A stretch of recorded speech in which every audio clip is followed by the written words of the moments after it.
The end of the year is coming up so fast. I can't believe it's almost 2024. So we are thinking ahead, getting ready, trying to be planful. And we just wanted to take you guys on the journey with us as we prepare for the new year. Just excited about an even year. We have always big events happening at even. We were born on even years. All our kids are even years, and our third baby is going to be an even year too. So that's right. So here's to another 2024. Even year. Here we come. Let's dive in.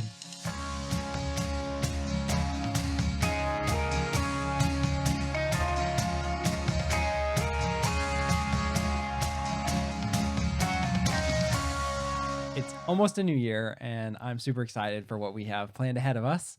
But I know to get there, we have a lot of things that we have to do. And I know I'm really excited about, like, one of the big things we're trying to do is get the house in order.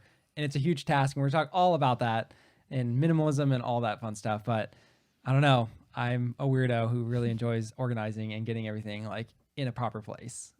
So I like it too. I like when once it's done. Yeah. Like, the process is a lot. It is a lot. But like any little like wins, I feel like, I don't know, I feel like we're both so like, what is it called? Like achievement based. So any little like win, like, ooh, goal oriented. Goal oriented. Yeah. So we organize a closet or like clean the garage, or it's like, it looks so good and feels so good too.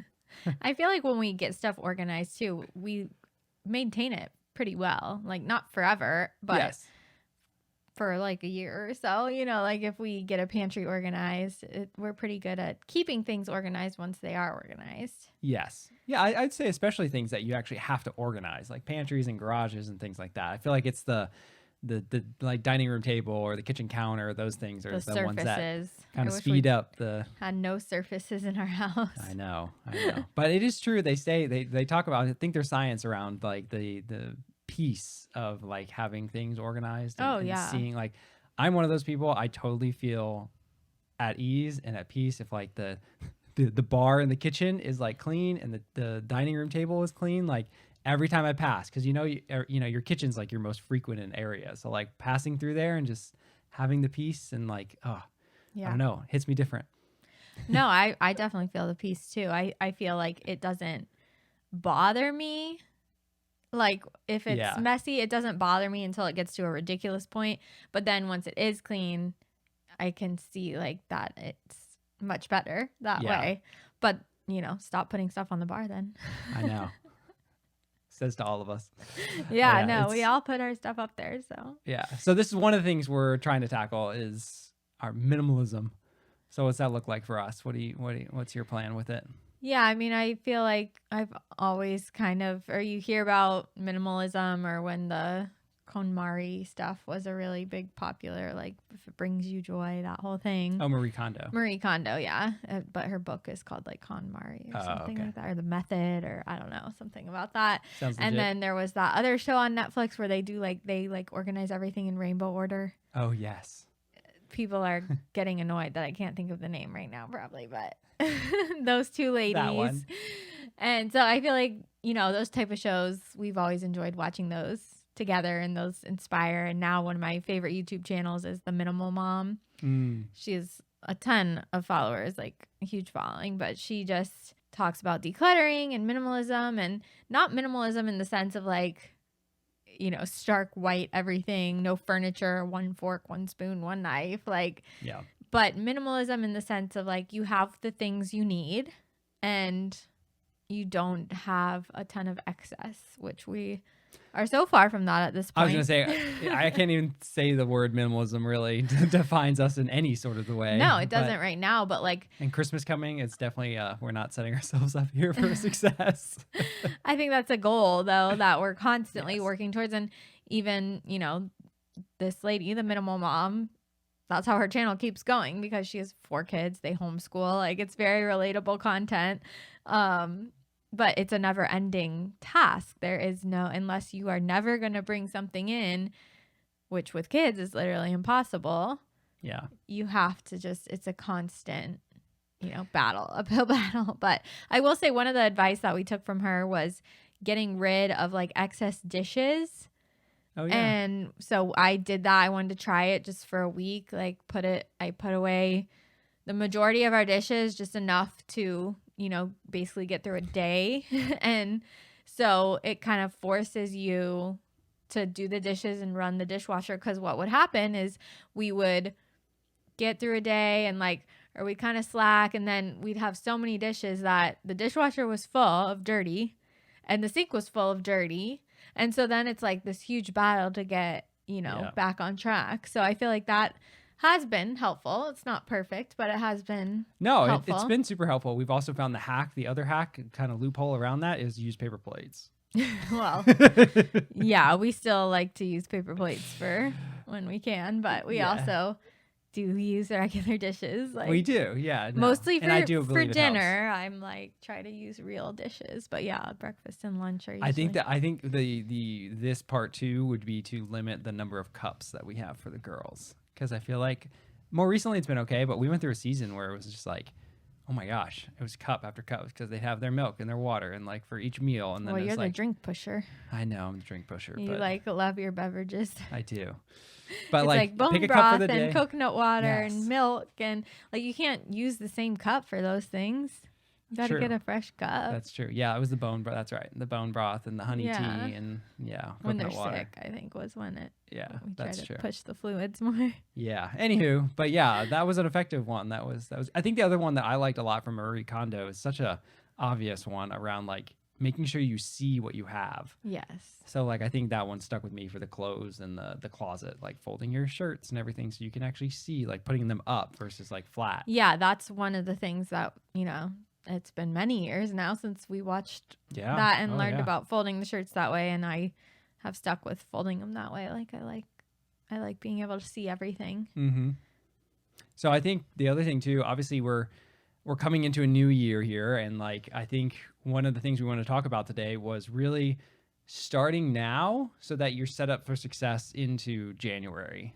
We didn't want to wait till January to start kicking all this off, because then you're almost behind and everyone else is posting about their things that they're doing and they're jumping right in, and you're like, well, hey, how can I do all this? So we're trying to get a head start now. But I will say the other motivating factor for us that led us to a lot of this cleaning out was little baby boy coming in March, and now our girls are going to be sharing a room. So the shifting of beep around the house, I'll self-censor here, but it was necessary to do a deep clean. And when I mean deep clean, I got up in the attic, I brought all the stuff down from the attic, pulled everything out of the garage, had to start making space in all of the different areas so that you could then shift stuff around and hopefully make space at the end of the day. So that's what we're doing now. So obviously we moved into this house at one point, and then, a year or two later, we were in the nesting phase before Avery was born. Then another 2 years went by. Then we had the nesting phase before Georgia was born. Now it's been 3.5 years. Yep. And so I think that's why, and there's 4 people living here, the chaos of life with 2 kids, not 4 kids, 4 people, 2 kids. And just it feels pretty bad, honestly, and a lot of work, but I think that's why. Yeah, because we had a pretty much every 2-year cadence, and now it's been 3.5 years, so we should keep that in mind. After this little guy's born, okay, in 2 years we need to kind of another kid. Oh wait, well, maybe, but go ahead and regardless of that, try to kind of organize the house. But we always get so motivated. I mean, the nesting thing is just so real, and I feel like it rubs off on you too. Yeah, I feel like I'm like a pocket or a hidden shadow nester all the time. Whenever you're ready to organize or clean, I'm like, yes, let's go. Yeah, feel free to do it on your own. I know. Yeah, so this is a big one for us that we're excited about for the new year. If I said we're throwing everything except 3 t-shirts and 2 shorts away, Brian would be on board. Yeah. Literally whatever I want to get rid of, he will be on board. He's not. I'm the hoarder. I'm the more messy one. Well, it was funny. All the this time, stereotypical things of a guy, that's me, and all the stereotypical things of a girl is you. Yeah. Well, yeah. I started going through the closet or the attic. Started going through the attic and just piles of stuff that I was just getting rid of. That was a lot of He's also not sentimental at all. Yep. I force him to save things. I didn't even know this, or if I knew, I forgot that you were like the state champion in gymnastics. Oh yeah, you knew that, but maybe you didn't know. I didn't know it was like the whole state. Yeah. But he was like gonna get rid. He's like, I'll just take a picture of all my trophies and then get rid of them. I was like, no. Like, what if our girls get into gymnastics someday and then you know, like you could show them these things. Yeah. Like, you can't just throw everything away.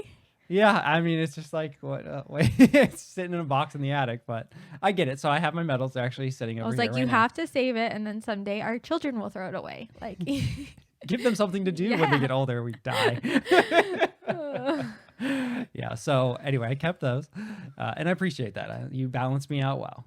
Yeah. But anyway, she did have to like not look at what I was getting rid of because she would have influenced me to keep some of it. So, but anyway, so I think on the cleaning front, we're making headway, but it gets worse before it gets better. It does. Like pulling everything out.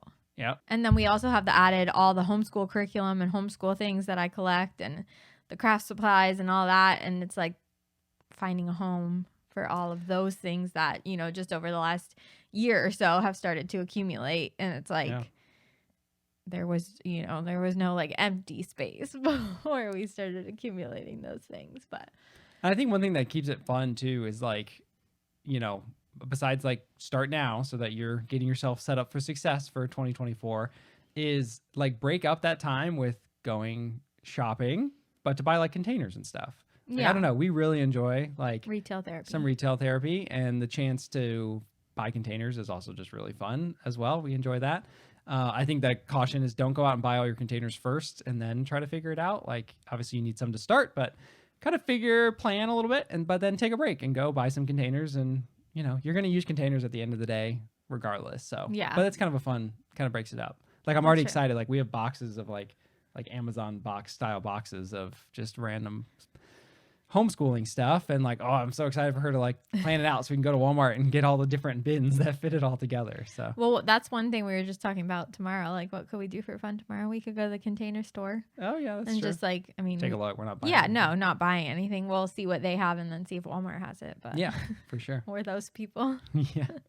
I'm not gonna spend whatever crazy amounts on that stuff. But another thing that I feel like it's a new year thing, but also just with the baby coming, is I want to get more into like kind of weekly rhythms or routines or schedule or whatever word you want to apply to it, just because I feel like I've been very anti-schedule. Like I don't want to hold myself to these hard and fast rules that are made up by me and like all this. But I feel like with 3 kids, you like have to, you know, with 1, you can absolutely fly by the seat of your pants. With 2, we've been making it.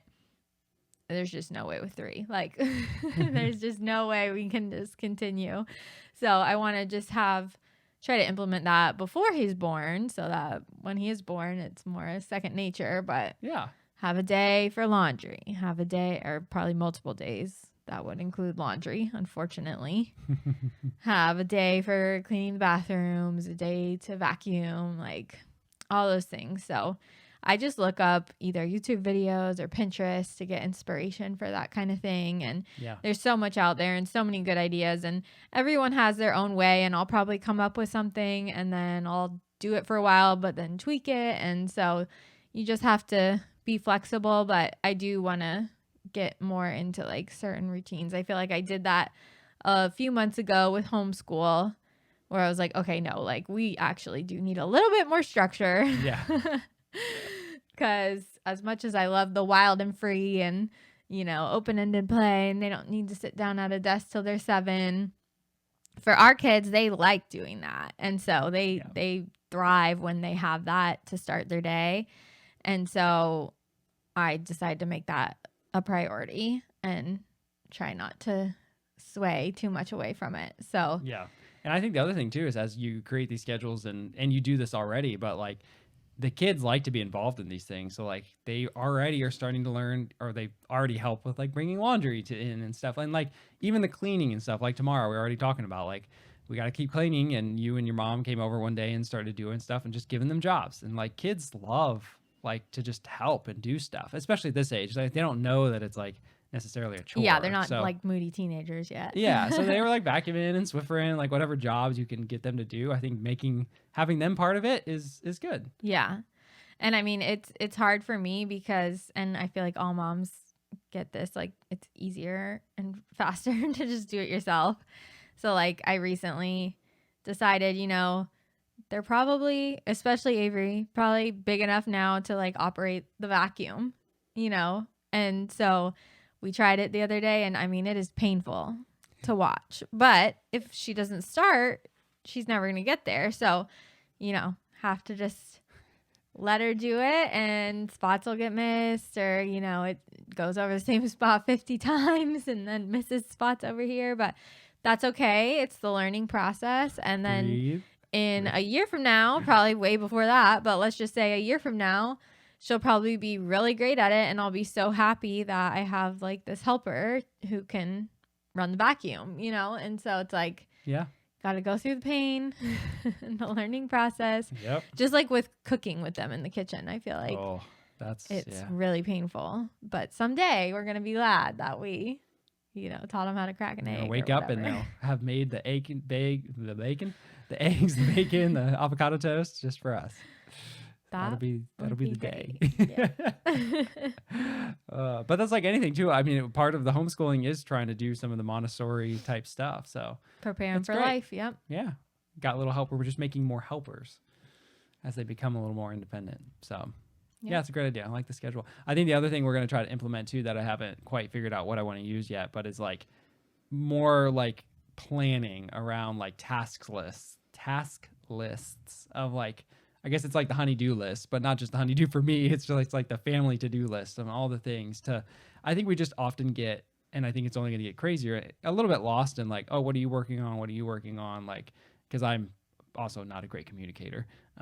But that might just be all men. I don't know. But anyway, so I'm not always the best. Like, this is what's in my head. This is what I'm working on right now. So I think it's good and we've had this conversation related to marriage. Like, I think it'll be good for you to see like, okay, it is on his list, and like, this is what he's working on right now. Or like, same thing for you. Or like, that way we don't miss anything either. I think we're also being motivated again by the third kid of like, okay, we need this.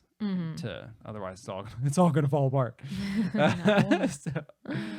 So yeah, that's another thing that we're gonna try to get started before 24, just so that we at least find an app or whatever to just get started, so that you kind of hit the ground running at 24. Yep. So another common New Year's resolution is budgeting and finances and all of that. And that is incredibly important. And I think a great thing to do now before 2024 starts is to be intentional about your money. And part of that is understanding like what's going on with your finances. Like, pull up all of your accounts, look at your statements for the past year. Like, where are you spending money? What's your outflow? What's your inflow of money?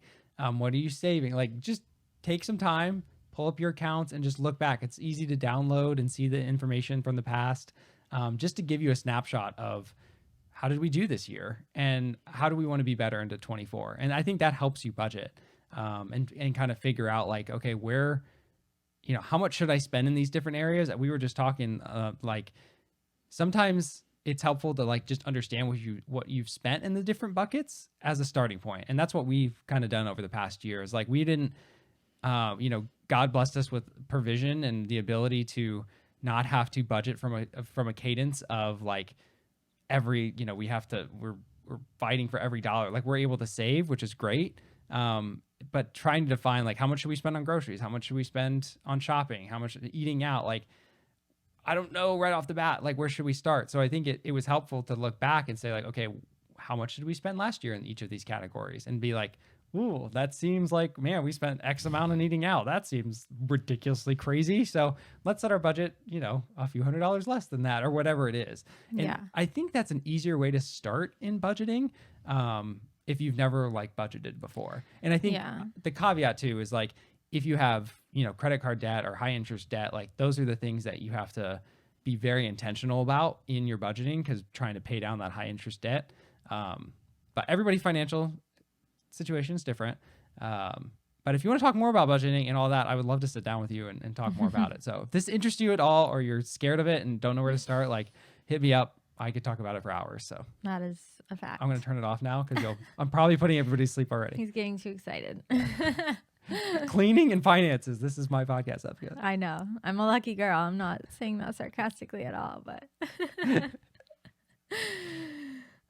yeah, I feel like we got to a point where when we started eating differently and we started, buying the more expensive things, the higher quality food, was when I was kind of noticing, since I'm the main grocery shopper, like, whoa, we're kind of spending a lot every week. And so is this like okay? Or, like kind of where are we at here? So we sat down to kind of create those like guardrails for the different categories. And so, I mean, eating out is for sure like our Achilles heel of our budget, but we were able to say like, okay, this is how much we can spend on groceries. And since we were basing it off of what we had done in the past, with some decreases and increases and like shifting it around a little bit, just keeping track, it just gave a comfort. And it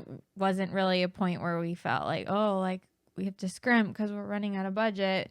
But it was just nice to be able to know like, okay, I'm spending $200 at Whole Foods, but that's within our budget for right now, so we're good. What is the app that we use?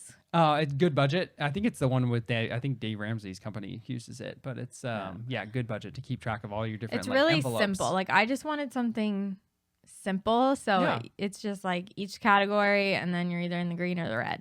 Like very easy. And I think an interesting thing about, obviously, it's going to build intentionality around your money, which means you're going to start managing your finances better, which is just, you'll put you 98% above everybody else who doesn't know how to keep track of their money.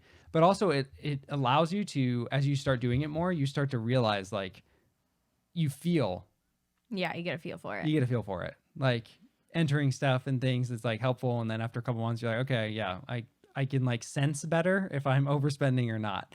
So anyway, but again, this is not something you want to wait for January to start like, okay, what should my budget be for the year? Because it's like, okay, you should be starting. Like take December, take this last week or 2 weeks or whatever's left after this podcast, and kind of get yourself in order and do it with your spouse. Like it's so important to be partnered together on it. And it's a good one. So again, feel free to reach out if you have questions. Yeah, I feel like finances are one of the main like arguments between couples and stuff that they always say. And obviously a big stressor in a lot of our lives, especially these days where it just seems like everything just keeps getting more and more expensive, and it does. Your paycheck is not, going at that same rate. So it can be scary and stressful. And I feel like a lot of people are just like, I don't want to look because like, I don't want to know and I don't want to see. Yep. And I totally get that. Like I don't really like to be too involved in the financial conversations, but at a certain point, you got to do it, and you might be surprised. You might walk away being like, okay, this feels comfortable. We've got a plan of action moving forward, and we don't have to going blindly with your spending, because that can put you into like some really bad situations. I mean, definitely don't get into credit card debt if you can help it. That's a really big hole to dig yourself out of. For sure. So I think finances is a big one. I think the last one that I had on my list before 2024 that I just kind of thought of is everybody, obviously the other big one is fitness and working out and, getting your gym memberships, and they're going to have all of that starting, right? That this is the big time of year to be getting your gym memberships here in January. But I think a few things to say about that. I think one, if you're looking for gym memberships, there's some great deals out there related to like we go to the YMCA. We don't do anything. He does. I go to the YMCA. It's like $28 a month, and you get access to the full gym and all this good stuff. So anyway, check out your local YMCAs. Also, there's a lot of insurance companies now offer a benefit where they will pay for like the lowest tier in a lot of gyms. So just ask your insurance companies like, hey, do you offer this? Because ours did, and I had no idea. And I wonder if that's why it is the YMCA restructured, because they're like, this is what people are paying anyway. I think it totally is. Because I think insurance covers it was like $28. Yeah, it was like $28, $29. The same price. Yeah. But even LA, like we have a nice LA Fitness down the road here. And like it covers the lowest tier of that too, which is again, like the gym and stuff. Like you might not get access to, I don't know, all the classes and all of that stuff, but you get access to the gym and the sauna, which you should be using, and all that. So just get ahead of it. Like look now, like what gyms are out there. The other thing too is like, you don't have to go to a gym to work out. Like for so long, like I've enjoyed going over the past several months, but to be honest with you, if you just do push-ups and sit-ups every day, you're going to feel so much better. Like it is incredible. Like just do as many push-ups as you can and do as many sit-ups as you can. If you have a pull-up bar, even better. But like push-ups and sit-ups, just do them and you will shave pounds and you will gain muscle like nobody's business. Yeah. So. And squats, I feel like is a good one. And just walking, going for walks. Yeah.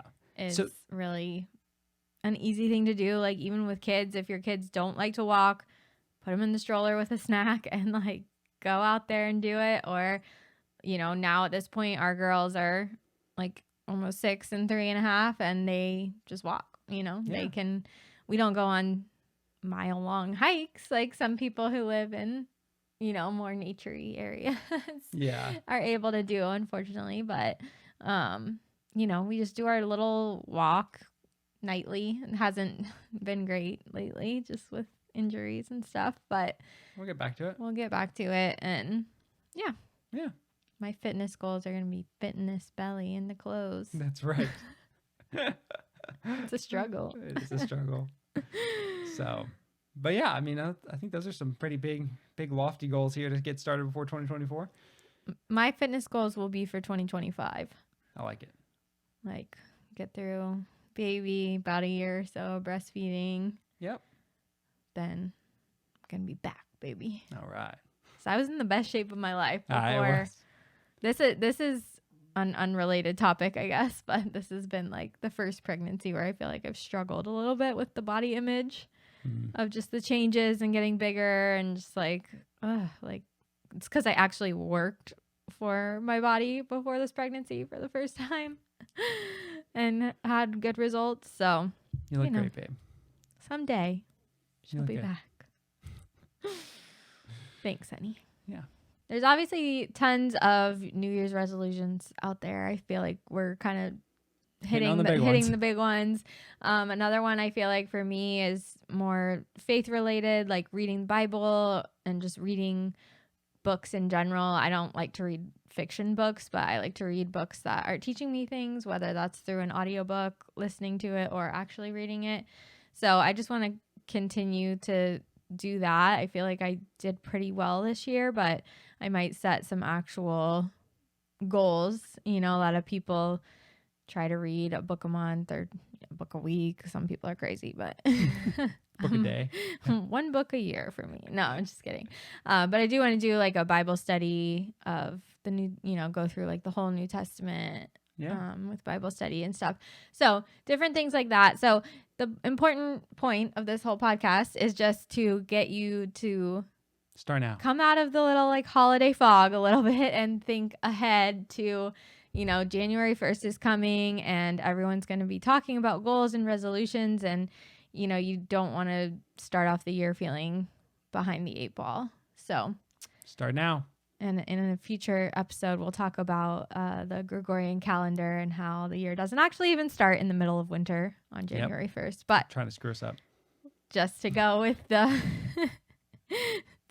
where we're at, where we're forced to be, January 1st, start of the year. So get yourself together, basically.